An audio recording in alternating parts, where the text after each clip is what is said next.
Welcome students, my name is Mayank Agarwal. I am from Mayank Classes Prayagraj. Today I have come with my third lecture on chapter force in physics for students of class 10th.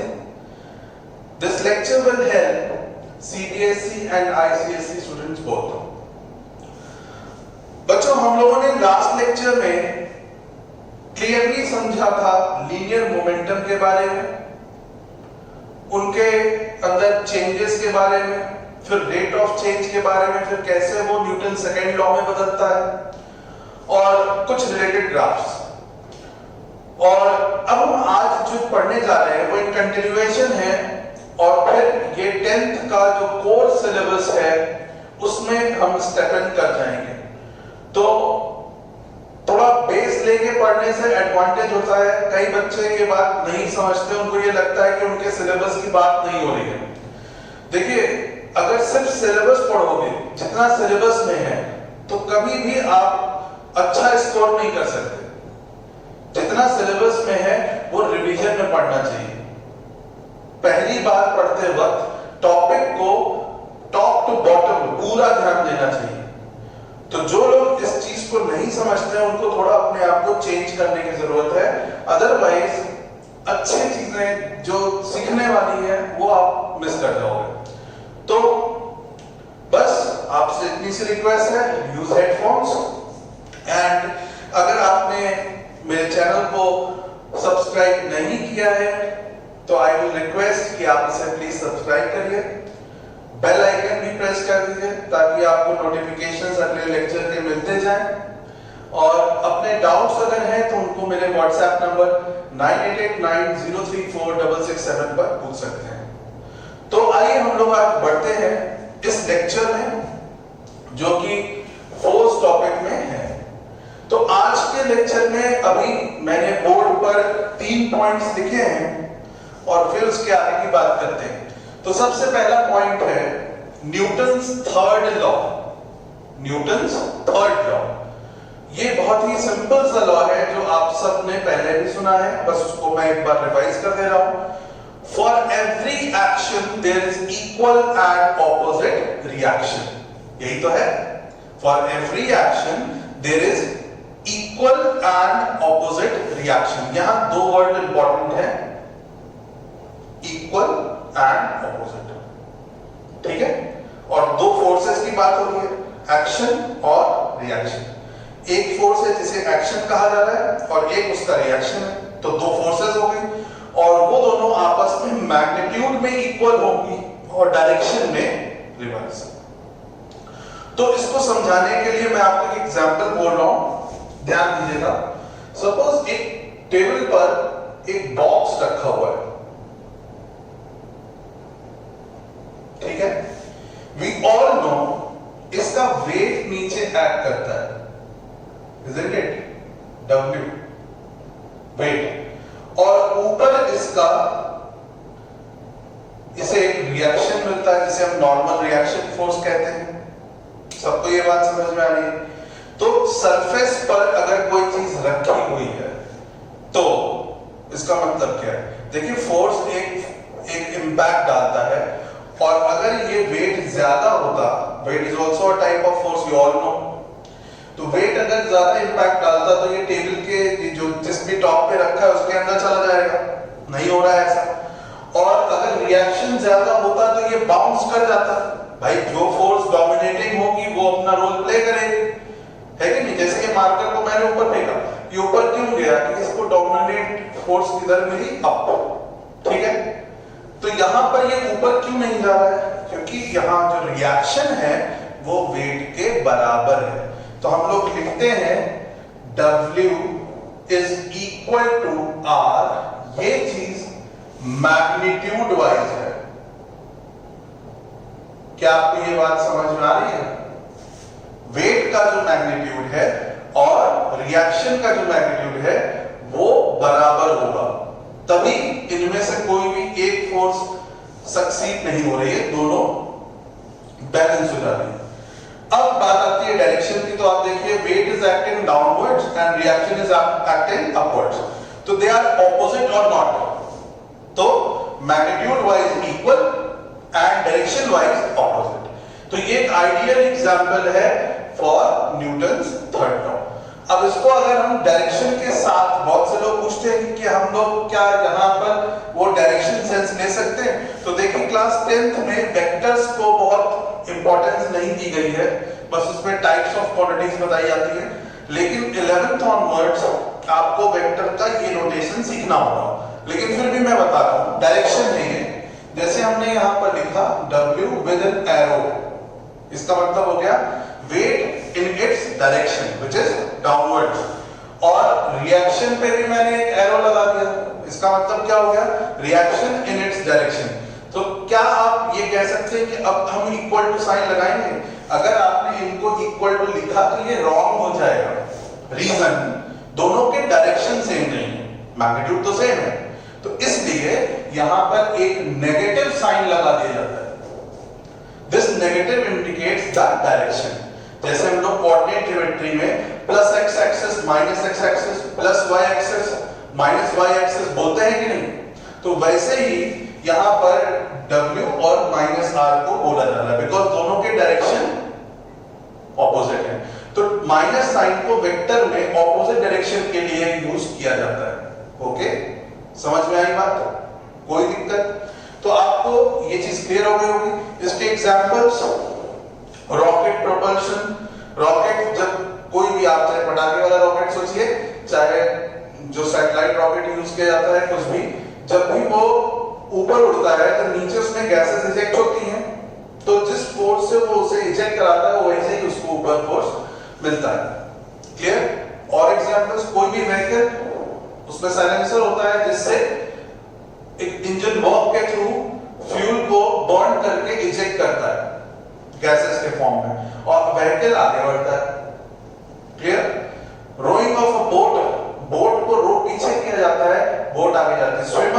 Swimmer पानी को पीछे ढकेलता है लेकिन वो आगे बढ़ता है। तो बहुत सारे एग्जांपल्स हैं जिनसे ये चीज क्लियर होती है।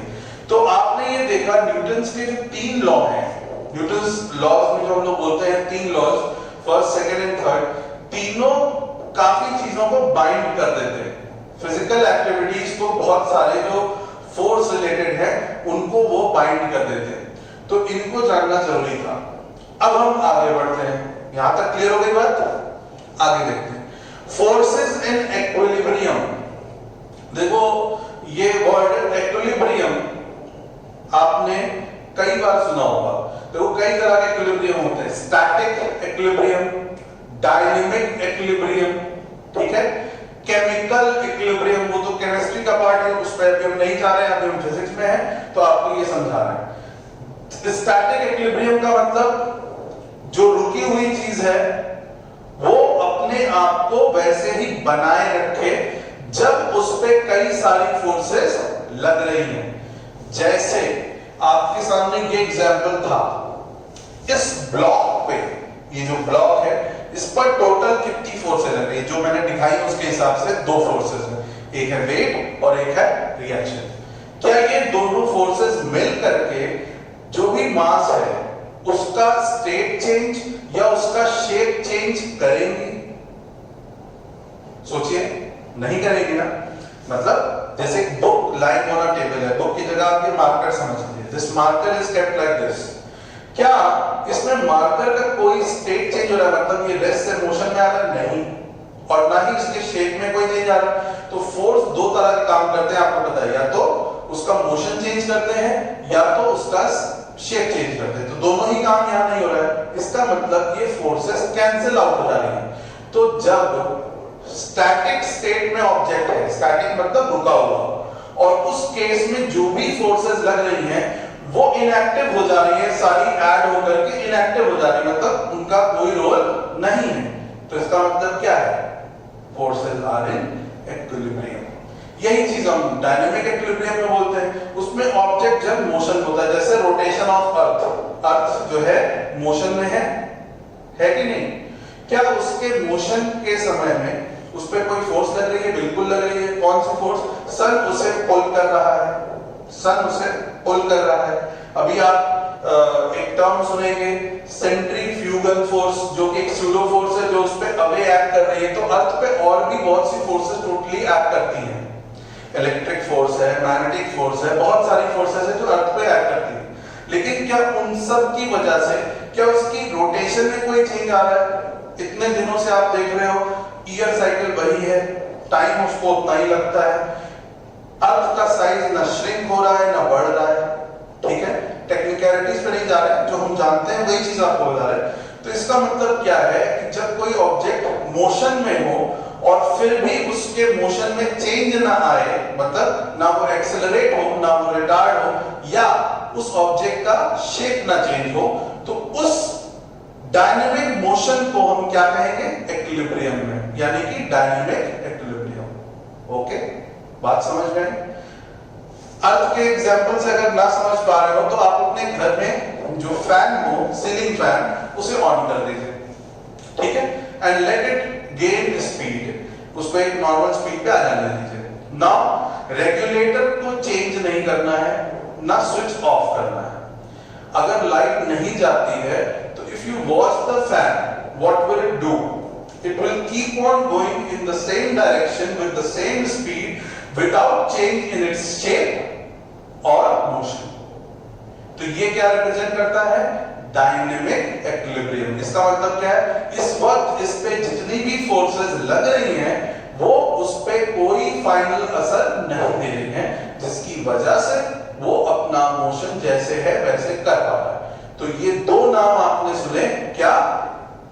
स्टैटिक इक्विलिब्रियम और डायनेमिक इक्विलिब्रियम। क्लियर? तो फोर्सेस इन इक्विलिब्रियम ये हो गए दोनों। कोई पॉइंट, कोई प्रॉब्लम है? ओके, इक्विलिब्रियम का आपको एक और एग्जांपल बताता हूं। जैसे मान लीजिए एक कार बंद पड़ी हुई है, ठीक है, एक कार बंद पड़ी है। आपके दोस्त की वो कार है, उसने दो चार दोस्त आप लोग थे, उसमें से आप एक ने कहा कि भाई ये कार बंद पड़ी, पीछे से पुश कर दो ताकि ये रन करे और मैं गियर चेंज करके इसको स्टार्ट कर लूं। इसका सेल्फ स्टार्ट नहीं हो रहा। आप हेल्पफुल दोस्त हैं, आपने कहा चलो ठीक है भाई। अब उसके दिमाग में खुरापात थी। क्या खुरापात थी? उसने अंदर हैंड ब्रेक लगा दी और कहा लगाओ करना। अब आप सोचिए, उसने हैंड ब्रेक लगाई हुई है और पीछे से आप ताकत लगा रहे हैं, क्या वो व्हीकल मूव करेगा? अब पीछे आपने लगाई, दो और लोगों ने लगाई, तीन लोग ताकत लगा रहे हैं उस पे, लेकिन व्हीकल मूव नहीं कर रहा है। ठीक है, तो ये क्या सजेस्ट करता है? फोर्स तो लग रही है लेकिन ना शेप में चेंज आ रहा है ना ही उसके मोशन में। तो वो फोर्सेस कैंसिल आउट हो जा रही है। किसकी वजह से? जो ब्रेक लगी हुई है वो रिवर्स डायरेक्शन में एक्ट हो रही है।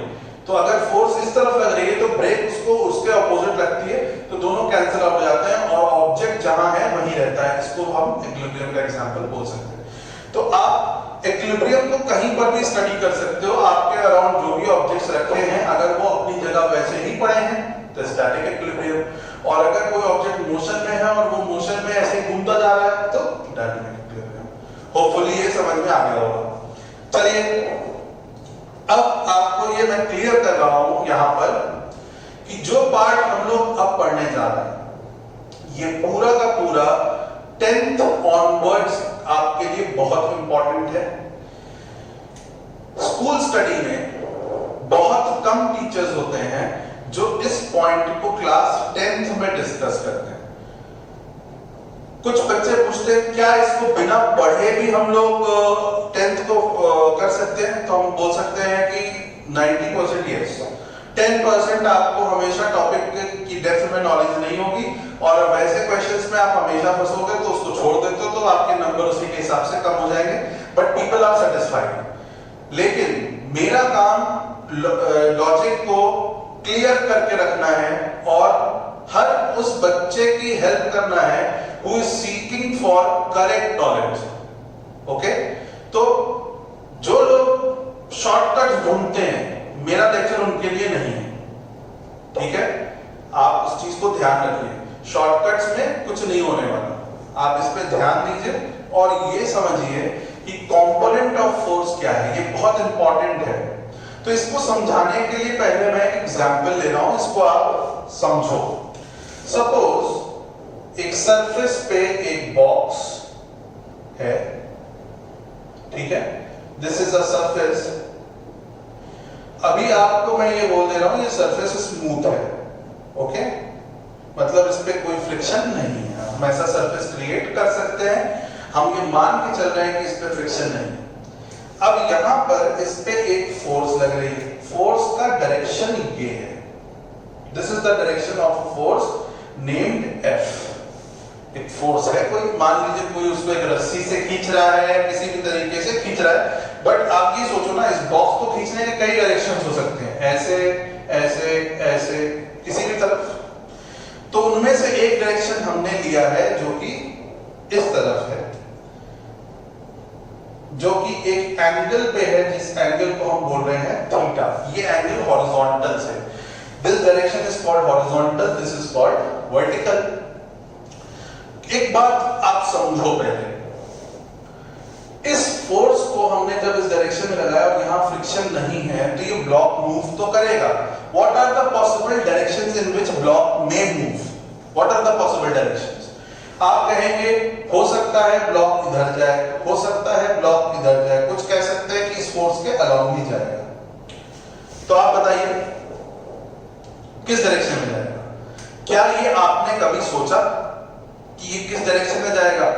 आपसे मैं अभी पूछ रहा हूं तो दिमाग में तुरंत ये आ रहा होगा कि ये किसी एक डायरेक्शन में तो जाएगा, तीनों डायरेक्शन में तो नहीं जा सकता ना, एक फोर्स है तो एक ही डायरेक्शन होगा। तो मैं आपसे पूछ रहा हूं ये किस डायरेक्शन में जाएगा। तो चलिए हम लोग इस पर्टिकुलर चीज को एनालाइज करते हैं, ओके, ध्यान से समझना। यही चीज होती है कंपोनेंट्स ऑफ फोर्स, बिकॉज हमें ये पता है कि ये फोर्स इसको तीन डायरेक्शन में मूव करा सकता है, कोई एक में ही कराएगा, लेकिन पॉसिबिलिटी क्या है? थ्री वेज, ऑप्शंस हैं, या तो ये या तो ये या तो ये। तो ये तीनों क्या हो गए? क्या हो गए? कंपोनेंट्स, जिसमें से ये तो फोर्स इटसेल्फ है, ये जो रेड ये वाला डायरेक्शन है ये तो फोर्स इटसेल्फ है, तो इसे हम कंपोनेंट नहीं बोलते हैं, हम लोग सिर्फ किसको कंपोनेंट बोलते हैं? ये दो।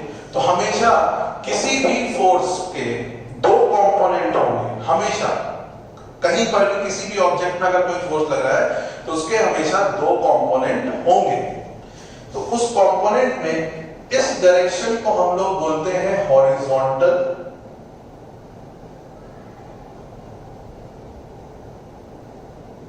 और इस डायरेक्शन को हम लोग बोलते हैं vertical. So we have two components, okay. तो हमारे पास यहां पर दो नाम आए, एक हॉरिजॉन्टल, शॉर्ट में लिख रहा हूं HZ, horizontal component of force, और दूसरा नाम आया वर्टिकल, शॉर्ट में लिख रहा हूं VR, component of force. Obviously horizontal component क्या कोशिश करेगा कि ऑब्जेक्ट हॉरिजॉन्टली ड्रैग हो, और वर्टिकल कंपोनेंट क्या कोशिश करेगा कि ऑब्जेक्ट वर्टिकली लिफ्ट हो। दोनों की पॉसिबिलिटी है, लेकिन एक बात समझने की कोशिश करना, आप सबको पता है इसका कुछ ना कुछ वेट होता है, तो जो कि नीचे की तरफ एक्ट कर रहा है, जिसको हम लोग W = mg, मास इसका m है, ग्रेविटी g है, तो ये नीचे जो पुल होगा, जो वेट है वो क्या होगा? mg। अब अगर ऊपर जो ये कंपोनेंट है अगर वो इससे ज्यादा होगा, इसको मैं नाम दे रहा हूं F वर्टिकल FB, और इसको F हॉरिजॉन्टल यानी FH। तो आप देखो यहां मैं क्या बता रहा हूं कि ऊपर डायरेक्शन में एक फोर्स लग रही है F वर्टिकल, और नीचे की तरफ क्या है? वेट। अगर F वर्टिकल W से ज्यादा हुआ, if F vertical is greater than W, what will you suggest? क्या होगा? ये ऊपर उठेगा। भाई किसी भी चीज को उठाने के लिए आपको जो ताकत है जो आप लगा रहे हो वो ऑब्जेक्ट के वेट से ज्यादा होनी चाहिए, तभी वो लिफ्ट होगा। तो FV W से ज्यादा होगा, तो ये मोशन किधर जाएगा? अप, मतलब ऊपर। इसका एरो है, ऐसे लिख दे रहा हूं। अब अगर F हॉरिजॉन्टल देखते हैं तो आप इधर देखो, इधर क्या है? F horizontal. इसके लिए ऑपोजिट डायरेक्शन में रोकने वाला कौन है? कोई है नहीं, क्योंकि सरफेस स्मूथ है तो फ्रिक्शन होगा नहीं, तो इस डायरेक्शन में तो ये जाएगा ही जाएगा। अब बच्चे पूछेंगे फ्रिक्शन होता तो क्या? तो बेटा देखो, अगर ये स्मूथ नहीं होता तो यहाँ इस डायरेक्शन में एक फोर्स होती जिसको हम लोग बोलते हैं फ्रिक्शन, इसको मैं स्मॉल एफ बोल रहा हूं, फोर्स ऑफ फ्रिक्शन, जो कि कांटेक्ट सरफेस पे एक्ट करता है। तो अगर ये ऑब्जेक्ट इधर की तरफ जाने की कोशिश करता तो एफएच की वजह से, लेकिन उसको रोकता कौन? ये एफ। तो मोशन के लिए जरूरी है कि एफ हॉरिजॉन्टल किससे बड़ा हो? फ्रिक्शनल फोर्स से, तब ये किधर जाता? इधर। ओके, तो आपको ये बात क्लियर हो गई है कि एफ वर्टिकल के डायरेक्शन में कब जाएगा? जब एफ वर्टिकल वेट से ज्यादा हो, और एफ हॉरिजॉन्टल के डायरेक्शन में कब जाएगा? जब एफ हॉरिजॉन्टल फ्रिक्शन से ज्यादा हो। अब तीसरा सिचुएशन हो सकता है कि ये दोनों कंडीशन मीट आउट हो जाए। ये भी तो आप कह सकते हो कि ये भी हो सकता है इससे ज्यादा और ये भी मीट आउट हो रहा हो, तब क्या होगा? तब इसका मतलब ये ऑब्जेक्ट हवा में जाएगा जिसमें दोनों डायरेक्शन कवर करेगा। आप इधर ध्यान दीजिए, देखिए आपके लिए दो डायरेक्शंस हैं, this is X, this is Y. अगर ऑब्जेक्ट इस तरफ जाता है तो हम कहते हैं हॉरिजॉन्टली, अगर ऑब्जेक्ट इस तरफ जाता है तो वर्टिकली। लेकिन अगर ऑब्जेक्ट इस तरफ जाता है तो आप देखो ये हाइट भी कवर कर रहा है और डिस्टेंस भी कवर कर रहा है, यानी टू डायमेंशनल मोशन। तो इसका मतलब ये हो गया it will be because of both components. तो अगर ये दोनों सही हैं, ये दोनों ही वैलिड है, तो फिर ऑब्जेक्ट ऐसे जाएगा जो फोर्स है उसकी वजह से। आगे बात समझ में? तो आपको मैंने ये बताया कि बॉक्स को अगर एक एंगल पे फोर्स दी जा रही है तो it may have three components, ठीक है? एक तो खुद फोर्स होगा तो उसको हटा देते हैं, तो दो कंपोनेंट बचते हैं, जिसमें एक को बोलते हैं हॉरिजॉन्टल कंपोनेंट ऑफ फोर्स और एक को बोलते हैं वर्टिकल कंपोनेंट ऑफ फोर्स, और इनमें से ये कंडीशंस होती हैं। समझ में आ गई बात? अब क्वेश्चन आता होगा, सर जरा ये बताइए इसे कैलकुलेट कैसे करते हैं? एफ वर्टिकल और एफ हॉरिजॉन्टल हमें पता कैसे चलेगा? भाई चलिए, मास पता है तो हम लोग mg करके वेट निकाल सकते हैं, ये तो पता लग गया। फ्रिक्शन क्वेश्चन में दिया होगा, अगर है तो आपके लेवल पे, तो आपकी बात सही है, आपको W पता है, फ्रिक्शन पता है, और हो सकता है, और देना भी चाहिए तभी तो क्वेश्चन बनेगा, ये F दे देगा, लेकिन F वर्टिकल F हॉरिजॉन्टल नहीं देगा। तो देखिए मैं आपको ये बताने जा रहा हूं कैसे इसे कैलकुलेट करते हैं, और मैं बोल रहा हूं ये 10th के लेवल पे ही जानना जरूरी है, क्योंकि आगे जो टॉपिक आप पढ़ने जा रहे हो, पार्ट पढ़ने जा रहे हो, जिसको हम लोग मोमेंट ऑफ फोर्स या टॉर्क बोलते हैं, उसमें इसका यूज है, और आगे वर्क और एनर्जी जो चैप्टर आप पढ़ोगे उसमें भी इसका यूज है। तो हर साल हम ये क्लास लेक्चर्स के अंदर अपनी लाइव क्लासेस में ये बातें डिस्कस करते हैं, और हर बच्चे का रिस्पॉन्स इसमें आता है कि उसको ये चीजें अच्छे से क्लियर हो गई, कंसेप्ट एकदम क्लीन है, कैसे ऑब्जेक्ट मूव कर सकता है। ओके, तो हम लोग आगे देखते हैं कि इसे कैलकुलेट कैसे करते हैं। तो अभी बिल्कुल भी नोट मत करिएगा, वेट करिए, पूरा आर्टिकल समझ लीजिए, तब इसमें आएंगे। इस पार्ट को वेरीफाई करने के लिए I will be using the concept of trigonometry, ठीक है? पहले ही ये बात जान लीजिए कि ट्रिग्नोमेट्री का बहुत वास्ट यूज होता है, जिसका एक कह लीजिए बहुत बड़ा एप्लीकेशन फिजिक्स में है, और ये अब आप देखना शुरू करोगे 10th क्लास ऑनवर्ड, ये शुरू हो जाता है और आगे रहता है। तो जितने लोग का ट्रिग्नोमेट्री वीक है, you will have an opportunity कि अगर आप 10th में इसको अच्छे से पढ़ लेते हो, 9th का डेफिसिट कवर हो जाएगा, बहुत अच्छे से कवर हो जाएगा, और फिजिक्स में भी एप्लीकेशन समझ में आएगा। All you need to know is the basics of trigonometry.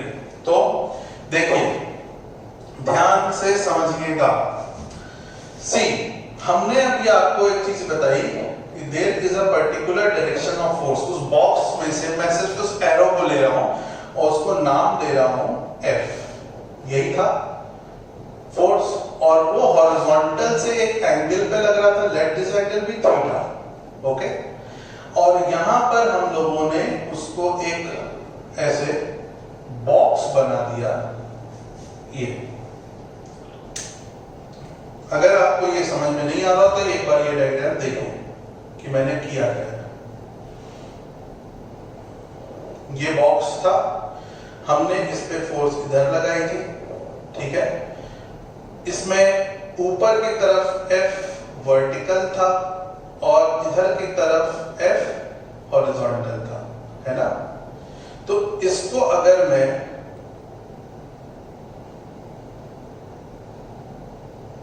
ऐसे ही रख रहा हूं और इस वाले एरो, इस चीज को हम यहां पे ड्रॉ कर दे रहे हैं, तो it makes no difference because direction वही है और मैग्नीट्यूड वही है। तो सॉल्व करने के लिए we can use this triangle and implement it here, okay. तो यही ट्रायंगल मैं यहां पे बना रहा हूं, ओके।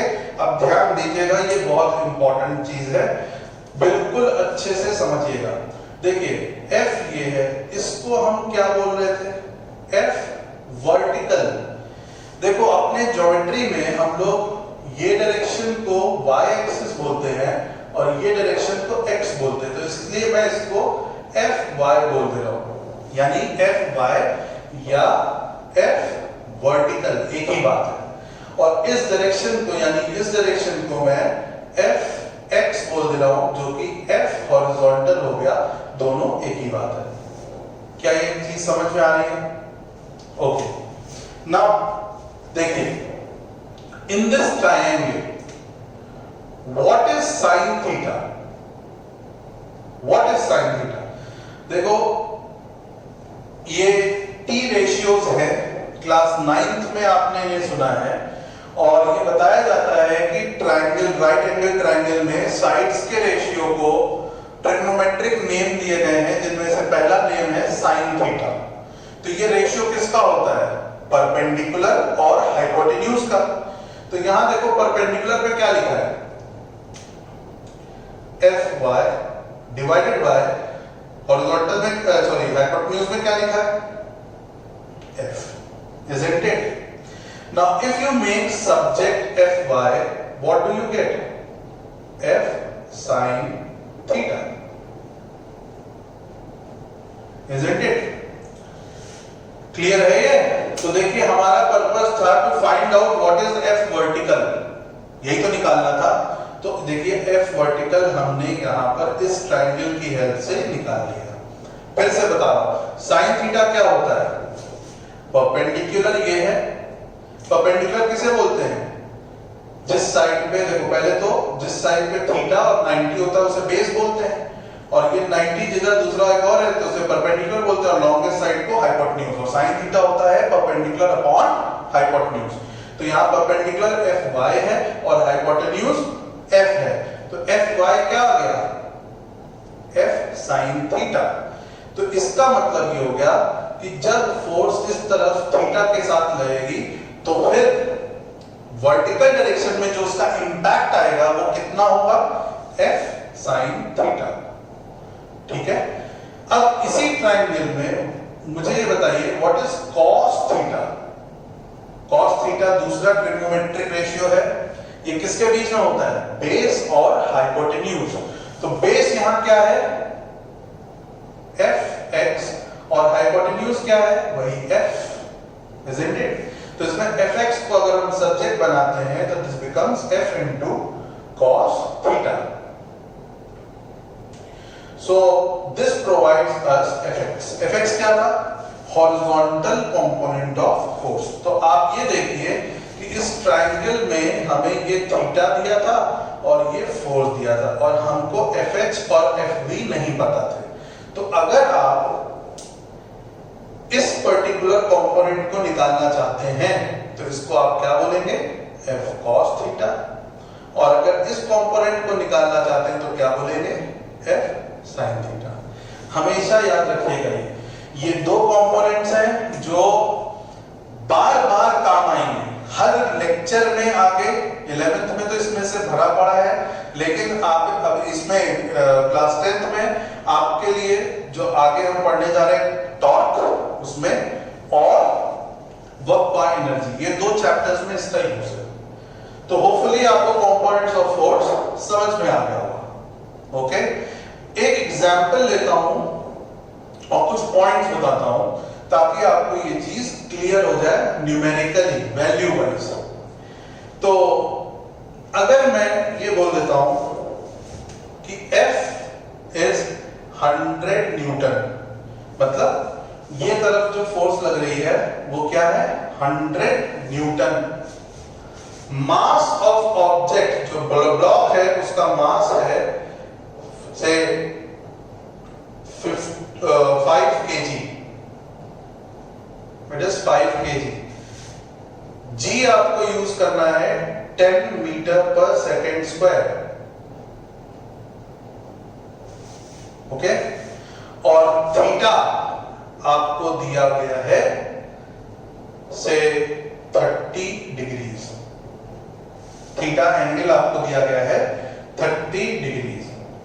तो सबसे पहले वेट क्या है ये बताइए। वेट यहां पर mg होता है, तो वो हो जाएगा 5 into 10 that is 50 Newton.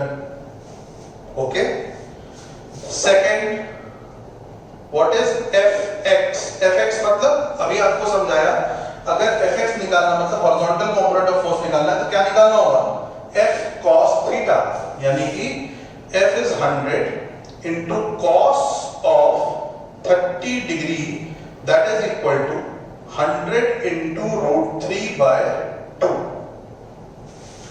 So this comes to 50 root 3 इतने न्यूटन। तो 50 root 3 is more than 50, दिमाग में रखिए बस। तीसरा, what is Fy? F vertical. F vertical is F sin theta 100 into sin 30 degree. आप ध्यान दीजिएगा इस चीज पे। Fy vertical component of force कितना है, F sin थीटा। तो उसको हम लोग सॉल्व करें तो sin 30 कितना होता है, आप अगर टेबल्स में देखोगे तो उसकी वैल्यू हाफ होती है।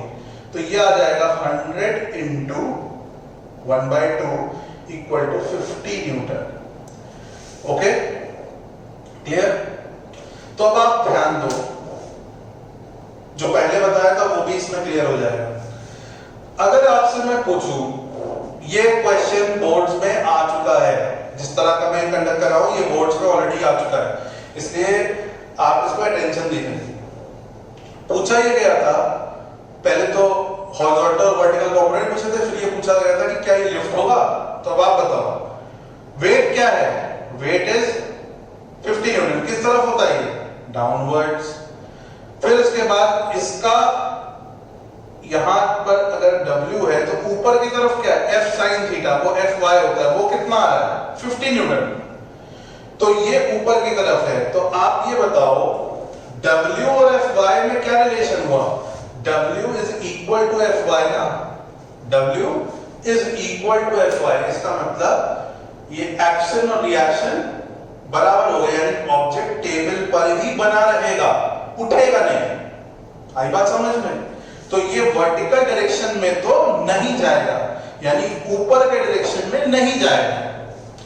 अब देखते हैं हॉरिजॉन्टल। तो देखो horizontal force F cos theta 50 root 3 आ रहा था, इधर की तरफ मैंने कोई फ्रिक्शन तो बोला नहीं, तो ये इसी फोर्स से उधर की तरफ जाएगा। बात समझ में आई? अब लोग कहते हैं फ्रिक्शन होता तो क्या, तो सीधी सी बात 50 रूट 3 से अगर फोर्स ज्यादा हुई फ्रिक्शन तो फिर ये उधर जा नहीं पाएगा, और अगर 50 रूट 3 ज्यादा है तो ये उधर जाएगा। क्लियर हो गई बात? समझ में आ गया ये?